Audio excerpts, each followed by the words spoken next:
Wyld of Wyld Tarot here, and this is your Moonday message for August, and in particular, the first week of August here in 2021.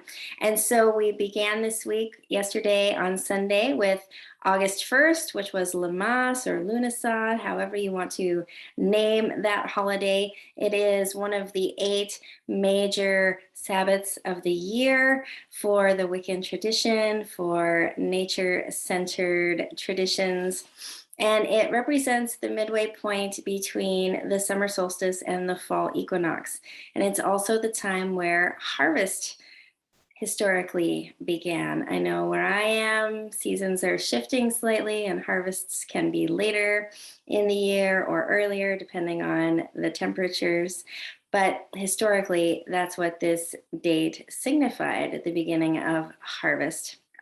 And we also have this week on the 8th, coming into the Lionsgate portal. So this week is a very ripe and potent week energetically, where we have not only the culmination and the apex of summer energies coming into play, but we begin to get the first tastes and the first flavors of fall, and our bodies beginning to notice that the transitions are slowly seeping in. So we're just coming back in tune with the rhythms of this planet. And I'm seeing this very clearly in the cards for us this week. So first we have combined together the Four of Swords, can't really read that in this light, and the Knight of Swords. Now, the way I read tarot, the swords represent the element of fire. They represent passion and action and moving things forward and making things happen. And so we have here the Four of Swords, which is the one card in this suit that really speaks to rest. Allowing ourselves to rest, allowing ourselves to play, allowing ourselves to really just enjoy being in action rather than doing the action. So you'll notice this being is playing with their cats, with the feather.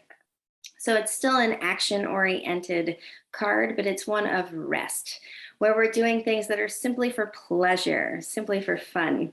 And then it's mirrored here with the Knight of Swords, which is all about bold action, adventure, really stepping forward into the unknown with haste and grace, and looking to be a change maker, looking to actively create something or move something.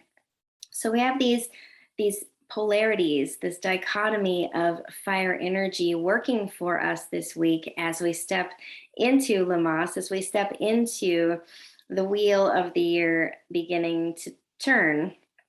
And as I'm sensing into these cards, I'm just receiving the sensation of allowing both of these to be true.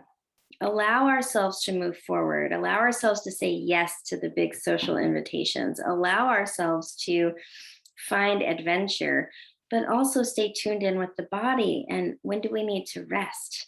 When do we need to come back home and slow it down just a little bit? Just allowing ourselves to ebb and flow between these two expressions of fire without judging either one of them.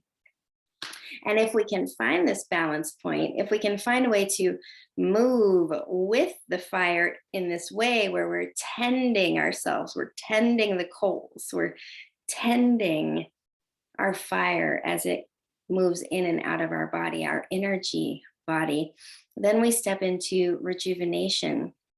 In other tarot decks, this is the card called Judgment. So it's the card where we reap the benefits of our choices, of our practices. This is the card where we see the beings that shoot up from the seeds that we planted, perhaps at dark moon. This is the card of judgment, of what comes to call when we walk a path, when we walk our talk, or when we do not walk our talk, when we show up in our lives, or when we do not show up in our lives. So this week and this month really is an invitation inviting us back in to being in our own unique rhythm in communication with our mind, body, heart, and soul? When do we need to be actively using the energy that's present right now, this lion Leo energy? And when do we need to still be in momentum, the summer momentum, but in a more restful, less active way? Perhaps in the really hot times of the day, we need to take naps or we need to lounge rather than being so fully on the go all day long, so that we can come into rejuvenation, so that when summer comes to an end, we're not so depleted, like, oh, thank God it's winter, but more like, oh, that was really wonderful. And I'm still rejuvenated, even as I'm moving into hibernation and moving into rest. And I'm receiving the sensation here that, last year was so crazy. This year is still so crazy. We have no idea what's what. We have no idea about lockdowns. We have no idea about mandates. Very stressful times. And so there may be this push inside, this fear of missing out, this fear of not taking advantage. And I can totally relate to that sensation. And we have all the time in the world. We're not missing out on life. Life is here and present in every moment that you are awake and aware. So we don't want to deplete the body or the immune system or our reserves by trying to grasp when it is perhaps outside of what our physical, mental, or emotional container actually can hold at this time. So just allowing this image of rejuvenation, of rebirthing, of being with what is, whatever it is, and allowing that to be okay really feels like the message for all of us this week and this month. And on that note, I have now returned from my family vacation, and my August calendar is open.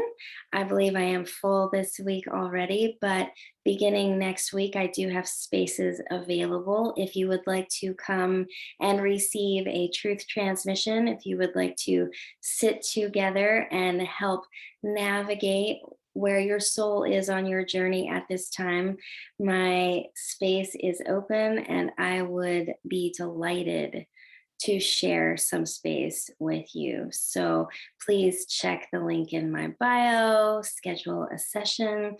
If this message really spoke to you, please like it, subscribe, leave a comment below. All of these actions really help the algorithm to keep me up there and shared with other beings who might need this medicine too. Thank you so much. And I hope that you have a beautiful moon day. See you next week.